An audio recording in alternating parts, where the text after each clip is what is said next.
Welcome back to my YouTube channel. तो चलिए आज जो है आपको 2019 का ये सेट है, 2019 का सेट करवाने वाले हैं। 2019 का सीडीपी 2019 में देख लीजिए क्वेश्चन का क्या रहता है, वेटेज रहता है। सबसे पहले देखिए आपको सीडीपी से रहेगा 30 क्वेश्चन, गणित से रहेगा 30 क्वेश्चन, पर्यावरण अध्ययन से रहेगा 30 क्वेश्चन, अंग्रेजी जिसका भाषा हिंदी या अंग्रेजी है उससे 30 क्वेश्चन रहेगा, उससे फिर अगला में हिंदी या भाषा 2 में जिसका जो रहेगा उससे 30 क्वेश्चन। तो पाँचों मिला के कितना हो जाएगा, 150 क्वेश्चन हो जाएगा। तो आपको आज जो है बाल विकास शिक्षा शास्त्र का क्वेश्चन करवाने वाले। ये क्वेश्चन जो है 2019 का है, यहाँ पे आप देख लीजिएगा इसमें 2019 आ रहा है, यानी कि 2019 का सेट है।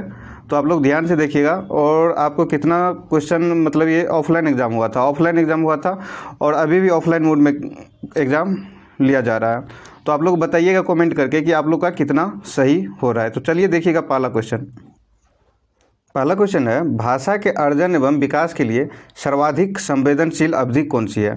तो क्या क्वेश्चन है, भाषा के अर्जन एवं विकास के लिए सर्वाधिक संवेदनशील अवधि कौन सी है। तो पहला ऑप्शन आपका क्या है, जन्म पूर्व अवधि, दूसरा ऑप्शन है प्रारंभिक बाल्यावस्था, तीसरा ऑप्शन है मध्य बाल्यावस्था और चौथा ऑप्शन है किशोरावस्था।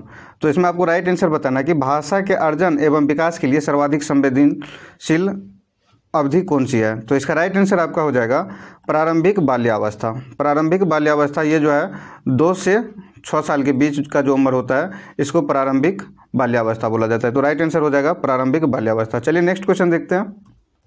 नेक्स्ट क्वेश्चन है, निम्नलिखित में से कौन सी लॉरेंस कोहलबर्ग द्वारा प्रस्तावित नैतिक विकास की एक अवस्था है। तो पहला ऑप्शन क्या है, प्रसूति अवस्था, दूसरा ऑप्शन है सामाजिक अनुबंध अभिन्यास, तीसरा ऑप्शन है मूर्त संक्रियात्मक अवस्था और चौथा ऑप्शन है उद्योग बनाम अधीनता अवस्था। तो क्वेश्चन क्या पूछा जा रहा है कि निम्नलिखित में से कौन सी लॉरेंस कोहलबर्ग के द्वारा प्रस्तावित नैतिक विकास की एक अवस्था है। तो नैतिक विकास की एक अवस्था क्या हो जाएगा, कोहलबर्ग के अनुसार, लॉरेंस कोहलबर्ग के अनुसार सामाजिक अनुबंध अभिविन्यास, सामाजिक अनुबंध अभिविन्यास। तो इसका राइट आंसर हो जाएगा।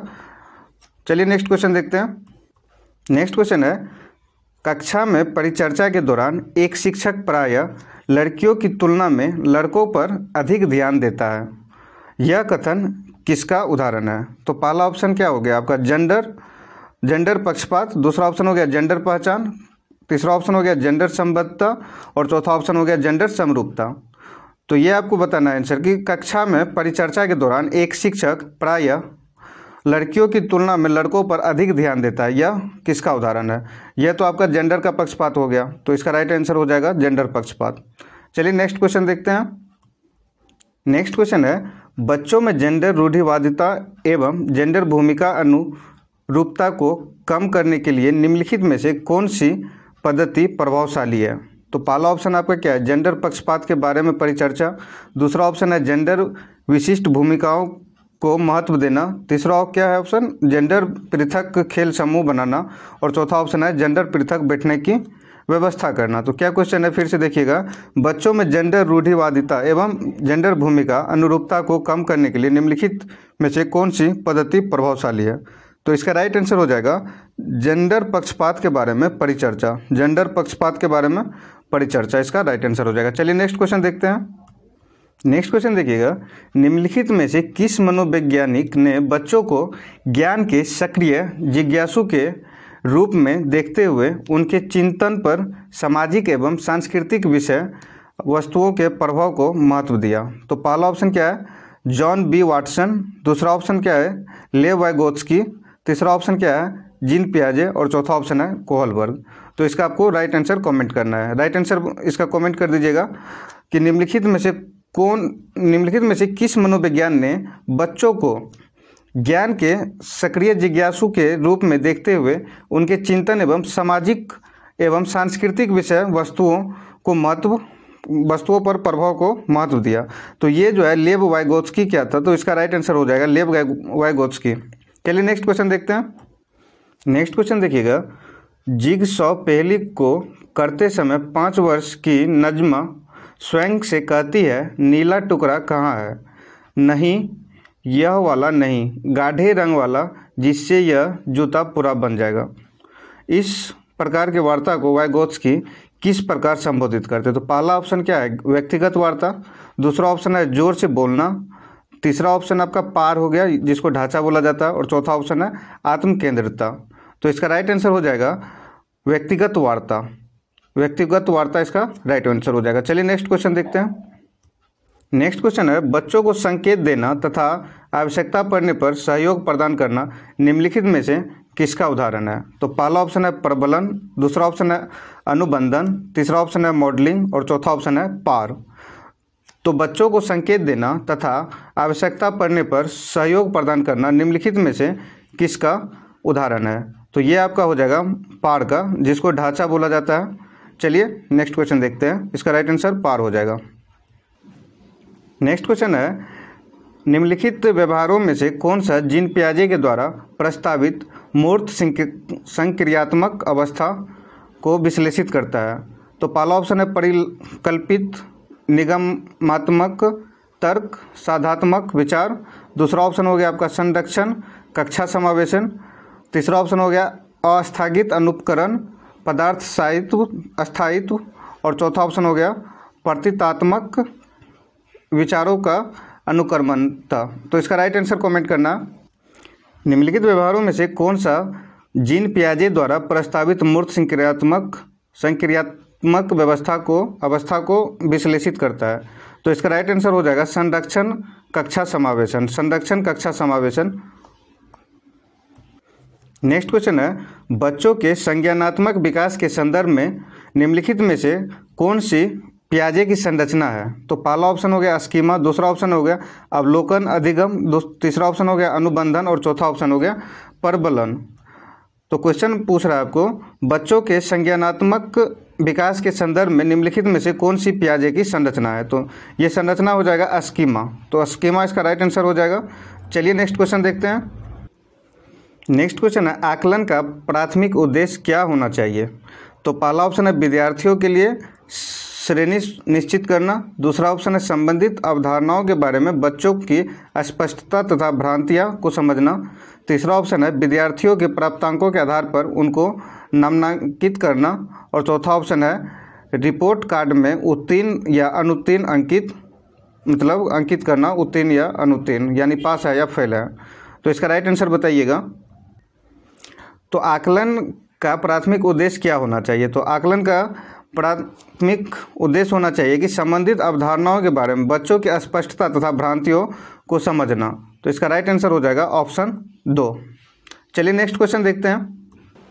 नेक्स्ट क्वेश्चन है, निम्नलिखित कथनों में से कौन सा बुद्धि के बारे में सही है। तो बुद्धि के बारे में कौन सा सही है वो आपको आंसर बताना है। बुद्धि एक निश्चित योग्यता है जो जन्म के समय ही निर्धारित होती है।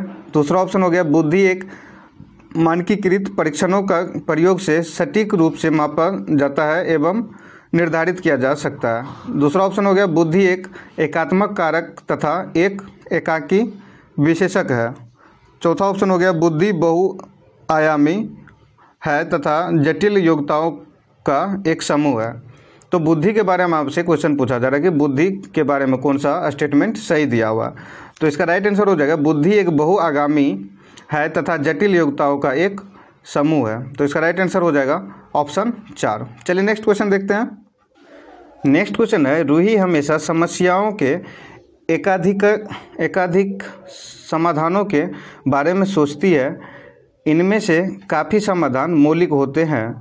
रूही किन गुणों का प्रदर्शन कर रही है। तो पहला ऑप्शन आपका सृजनात्मक विचारक हो गया, दूसरा ऑप्शन अभिसारिक विचारक हो गया, तीसरा ऑप्शन अनम्य विचारक हो गया और चौथा ऑप्शन आत्म केंद्रित विचारक हो गया।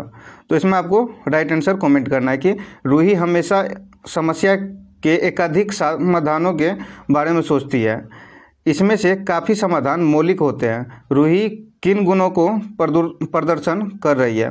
तो इसका राइट आंसर हो जाएगा सृजनात्मक विचारक। सृजनात्मक विचारक इसका राइट आंसर हो जाएगा ऑप्शन ए। चलिए नेक्स्ट क्वेश्चन देखते हैं। नेक्स्ट क्वेश्चन है, शिक्षण अधिगम प्रक्रिया में वंचित समूह से संबंधित विद्यार्थियों के द्वारा सहभागिता कम होने की स्थिति में एक शिक्षक को क्या करना चाहिए। तो पहला ऑप्शन है बच्चों को विद्यालय छोड़ने के लिए कहना चाहिए। दूसरा ऑप्शन है इस स्थिति को जैसे ही स्वीकार कर लेना चाहिए। तीसरा ऑप्शन है इन विद्यार्थियों को अपनी अपेक्षा को कम करना चाहिए।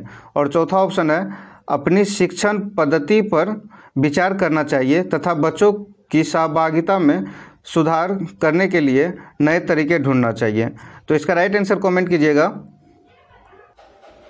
क्वेश्चन है शिक्षण अधिगम प्रक्रिया में वंचित समूह से संबंधित विद्यार्थियों के द्वारा सहभागिता कम होने की स्थिति में एक शिक्षक को क्या करना चाहिए।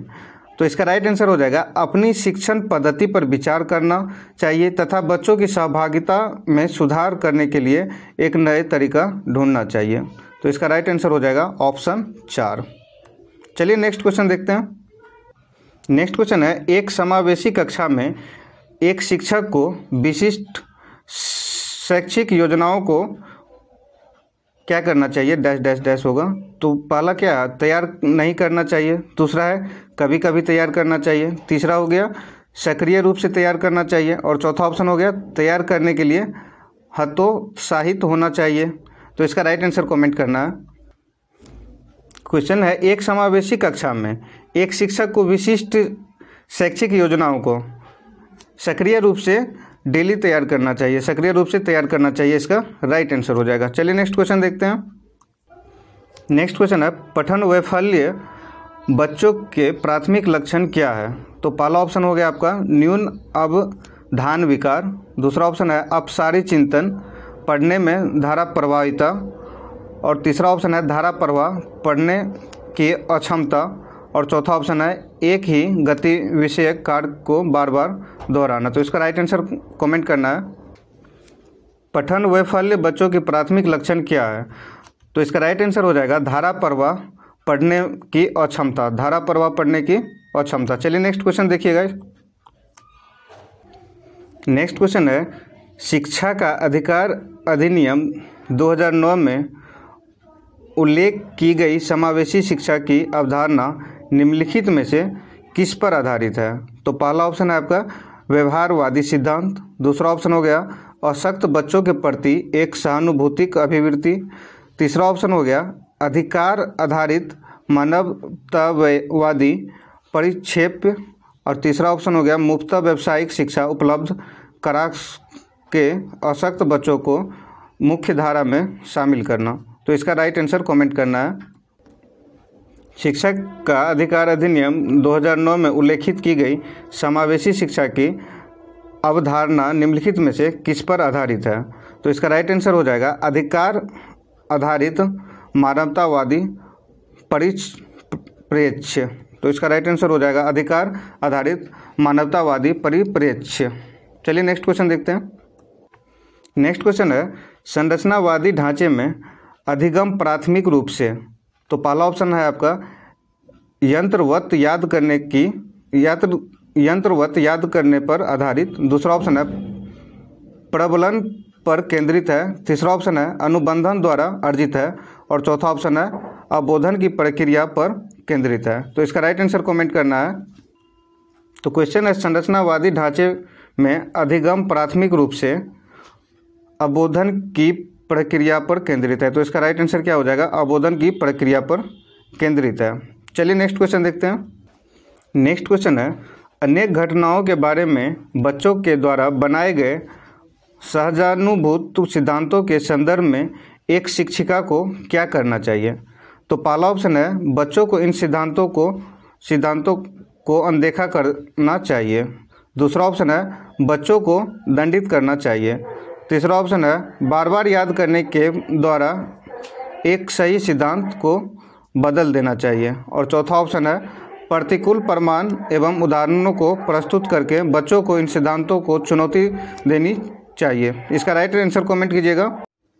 अनेक घटनाओं के बारे में बच्चों के द्वारा बनाए गए सहज अनुभूत सिद्धांतों के संदर्भ में एक शिक्षिका को क्या करना चाहिए, ये क्वेश्चन था आपका। तो इसमें क्या है कि आपको पॉजिटिव लेना है, बाकी जितना नेगेटिव है गलत हो जाएगा। क्या है, पहला ऑप्शन क्या है कि बच्चों इन सिद्धांतों को अनदेखा कर देना चाहिए, नेगेटिव हो गया, अनदेखा नहीं करना चाहिए। दूसरा ऑप्शन है बच्चों को दंडित करना चाहिए, तो बच्चों को दंडित करना चाहिए, ये भी नेगेटिव हो गया, बच्चा को दंडित भी नहीं करना चाहिए। तीसरा ऑप्शन है बार बार याद करने के लिए एक ही सिद्धांत से बदल देनी चाहिए, बार बार याद करने के लिए एक ही सिद्धांत नहीं देना चाहिए, ये भी आपका गलत हो जाएगा। और चौथा ऑप्शन क्या है, प्रतिकूल प्रमाण एवं उदाहरणों को प्रस्तुत करके बच्चों को इन सिद्धांतों को चुनौती देनी चाहिए, तो ये आपका राइट आंसर हो जाएगा। प्रतिकूल प्रमाण एवं उदाहरणों को प्रस्तुत करके बच्चों को इन सिद्धांतों को चुनौती देना चाहिए, कि मतलब नया नया उदाहरण देके उसको याद करने के लिए प्रेरित करना चाहिए। चलिए नेक्स्ट क्वेश्चन देखते हैं। नेक्स्ट क्वेश्चन है छात्र केंद्रित शिक्षा शास्त्र की क्या विशेषता है।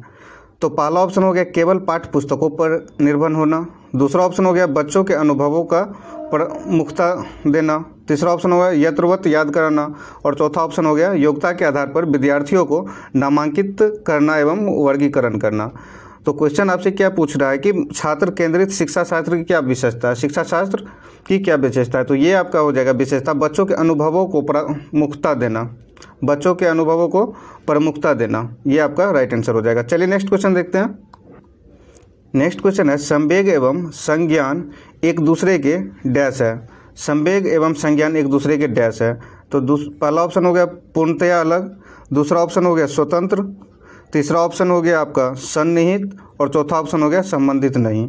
तो संवेग एवं संज्ञान एक दूसरे के क्या है, तो संवेग एवं संज्ञान जो है एक दूसरे के सन्निहित हो जाएगा। इसका राइट आंसर क्या हो जाएगा, सन्निहित। चलिए नेक्स्ट क्वेश्चन देखते हैं। नेक्स्ट क्वेश्चन है संरचनावादी सिद्धांतों के अनुसार अधिगम के बारे में निम्नलिखित में से कथनों में से कौन सा सही है। ये आपको कौन सा कथन सही है इसके बारे में आपसे क्वेश्चन पूछा जा रहा है। तो पहला आपका हो गया अधिगम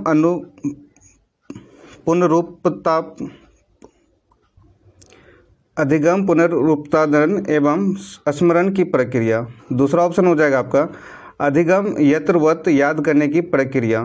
तीसरा ऑप्शन हो गया अधिगम आवृत्तीय संबंध के द्वारा व्यवहारों के अनुबंधन। और चौथा ऑप्शन हो गया अधिगम सक्रिय विनियोजन के द्वारा ज्ञान की संरचना की प्रक्रिया है। तो क्वेश्चन देखिएगा संरचनावादी सिद्धांतों के अनुसार अधिगम के बारे में निम्नलिखित में से कौन सा कथन सही है। तो कौन सा कथन सही है इसके बारे में बताना है। तो इसका राइट आंसर आपका हो जाएगा अधिगम सक्रिय विनियोजन के द्वारा ज्ञान की संरचना की प्रक्रिया है। तो ये आपका राइट आंसर हो जाएगा ऑप्शन 4। चलिए नेक्स्ट क्वेश्चन देखते हैं।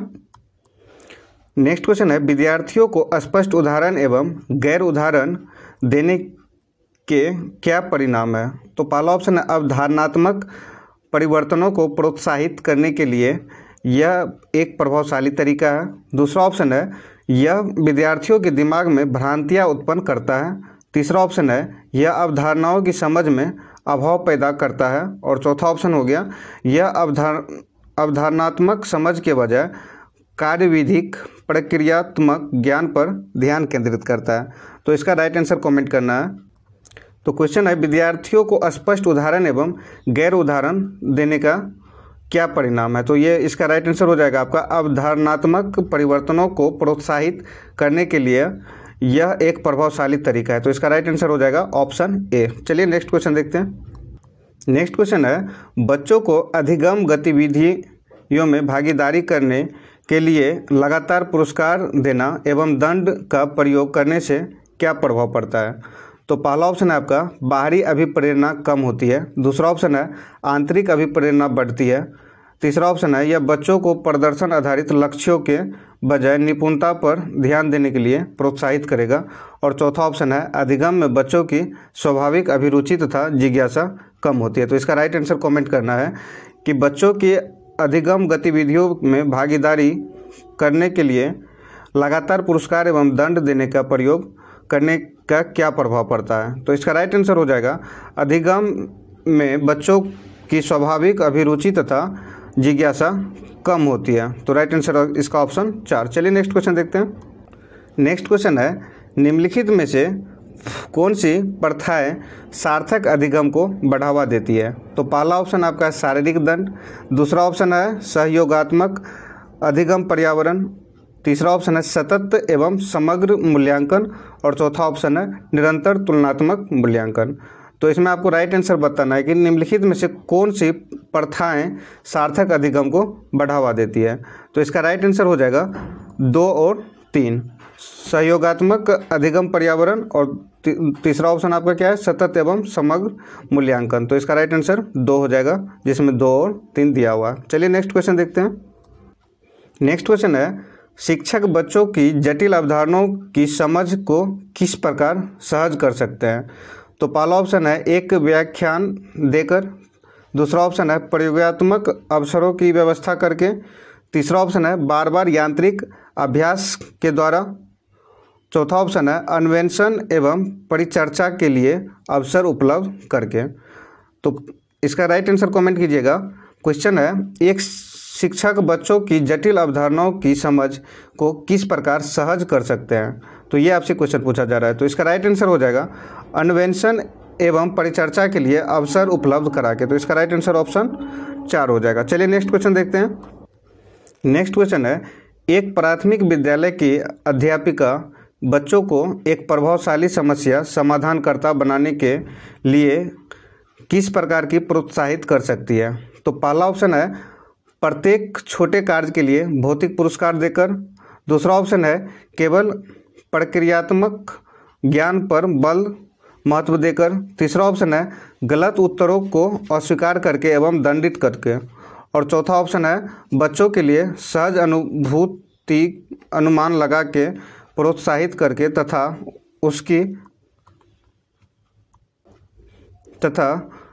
उसी पर आधारित विचार मंथन करके। तो क्वेश्चन थोड़ा लंबा है तो स्क्रीन पे अच्छा से नहीं आ रहा है, देखिएगा क्वेश्चन फिर से कि एक प्राथमिक विद्यालय की अध्यापिका बच्चों को एक प्रभावशाली समस्या समाधानकर्ता बनाने के लिए किस प्रकार प्रोत्साहित कर सकती है। तो इसका राइट आंसर हो जाएगा बच्चों को सहज अनुभूत अनुमान लगाने के लिए प्रोत्साहित करके तथा उसी पर आधारित विचार मंथन करके। तो इसका राइट आंसर हो जाएगा ऑप्शन 4। ऑप्शन 4 इसका राइट आंसर हो जाएगा। चलिए नेक्स्ट क्वेश्चन देखते हैं। नेक्स्ट क्वेश्चन देखिएगा निम्नलिखित अवधि में से किसमें शारीरिक वृद्धि एवं विकास तीव्र गति से घटित होता है। तो पहला ऑप्शन है आपका शैशवावस्था एवं प्रारंभिक बाल्यावस्था, दूसरा ऑप्शन है प्रारंभिक बाल्यावस्था एवं मध्य बाल्यावस्था, और तीसरा ऑप्शन है मध्य बाल्यावस्था एवं किशोरावस्था, और चौथा ऑप्शन है किशोरावस्था एवं वयस्कता है। तो इसका राइट आंसर कमेंट करना है। तो इसका राइट आंसर क्या होगा, निम्नलिखित अवधि में से किसमें शारीरिक वृद्धि एवं विकास तीव्र गति से घटित होता है।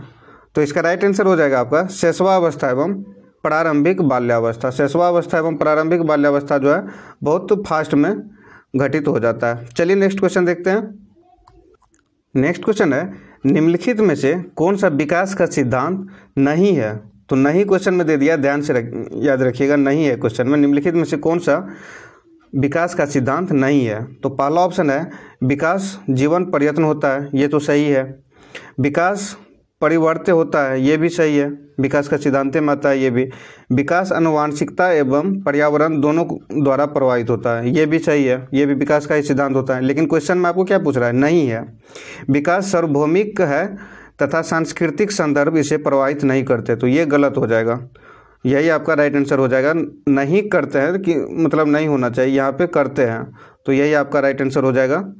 विकास सार्वभौमिक है तथा सांस्कृतिक संदर्भ इसे प्रभावित नहीं करता, तो राइट आंसर यही हो जाएगा, काहे कि आपके क्वेश्चन में नहीं दिया हुआ। चलिए नेक्स्ट क्वेश्चन देखते हैं।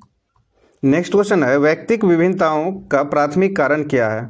व्यक्तिक विभिन्नताओं का प्राथमिक कारण क्या है। तो पहला ऑप्शन है लोगों के द्वारा माता पिता से प्राप्त आनुवांशिक संकेत पद्धति कोड, दूसरा ऑप्शन है जन्मजात विशेषताएं, तीसरा ऑप्शन है पर्यावरणीय प्रभाव, और चौथा ऑप्शन है आनुवांशिकता एवं पर्यावरण के बीच जटिल पारस्परिक क्रिया। तो व्यक्तिक विभिन्नताओं का प्राथमिक कारण हो जाएगा, तो ये हो जाएगा आनुवांशिकता एवं पर्यावरण के बीच जटिल पारस्परिक क्रिया। तो राइट आंसर ऑप्शन 4 हो जाएगा। चलिए नेक्स्ट क्वेश्चन देखते हैं, और ये आज का लास्ट क्वेश्चन होगा। नेक्स्ट क्वेश्चन है निम्नलिखित में से कौन सा द्वितीयक समाजीकरण एजेंसी का उदाहरण है? निम्नलिखित में से कौन सा द्वितीयक समाजीकरण एजेंसी का उदाहरण है? तो पहला ऑप्शन है आपका परिवार एवं पास पड़ोस, दूसरा ऑप्शन है परिवार एवं मीडिया, तीसरा ऑप्शन है विद्यालय एवं मीडिया और चौथा ऑप्शन है मीडिया एवं आस पास पड़ोस। तो इसका राइट आंसर हो जाएगा आपका विद्यालय एवं मीडिया, इसका राइट आंसर हो जाएगा ऑप्शन 3। तो ये जो है 2019 का CDP का सेट था जिसको हम बता दिए हैं और इसमें जो है सेट 30-30 करके डेली क्वेश्चन आता है। आप लोग देखिएगा और जो प्लेलिस्ट में जाके वीडियो देख सकते हैं, सारा वीडियो मिल जाएगा। और PDF अगर चाहिए तो विपुल आनंद वाला टेलीग्राम का लिंक मैं वीडियो के डिस्क्रिप्शन में दे देता हूँ, वहाँ से आप लोग PDF डाउनलोड कर सकते हैं। तो चलिए मिलते हैं नेक्स्ट वीडियो में, तब तक के लिए धन्यवाद।